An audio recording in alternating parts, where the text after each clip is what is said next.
आता माहेरून निघून यायचं म्हटलं थोडंफार वाईट वाटतं. चला आता मी सांगते काय ते, पण त्याआधी मस्त संध्याकाळी येणं जागरण गोंधळ होतं. म्हणजे देवीचा गणमाळ कार्यक्रम होता.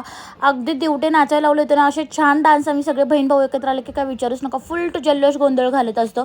यावर आपला मोठा ब्लॉग आलेलाच आहे. तुमच्यासाठी खास मी प्रत्येक शूट घेतलेलं आहे. त्यामुळे नक्की जाऊन मोठे ब्लॉग बघा. अगदी छान असे झालेले आहेत. मी तर फुल एन्जॉय धमाल करण्यात इतकी बिझी असते ना, काय विचारूच नका.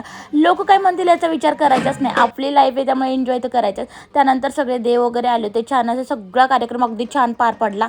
मला एन्जॉय करायचं म्हटलं तर माझ्यासोबत पार्टनर भरपूर असतात. त्यामुळे आम्ही खूप सारा एन्जॉय करतो. त्यानंतर अख्खी रात्र जागरण झाल्यानंतर सकाळी झोपून घेतलं तर दुपारी उठलो. दुपारी उठल्यानंतर जेवण केलं आणि आत्या माझ्या होत्या. त्यांच्यासोबत खूप गप्पा मारल्या. त्याच्यावरती पण ब्लॉग केला आहे मी. त्यानंतर खूप गप्पा मारल्यानंतर आत्याची जायची वेळ आली. तिला बाय बाय केली. तिला बाय बाय करून झाल्यानंतर मी थोडंसं गप्पा मारल्या परत बहिणीसोबत.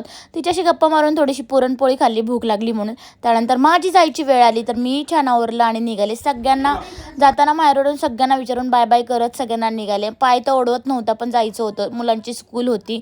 अगदी सगळे पाहुणे हळूहळू जात होते. आता आम्ही सगळे निघालो होतो. तर माझ्या भावाला, आईला, काक्यांना सगळ्यांना बाय बाय केलं आणि मी निघाले on the way to Poona. आता पुण्याला गेल्यावरती काय ठरलं, कसं ठरलं ते बघायचं असेल तर नेक्स्ट ब्लॉग कंटिन्यू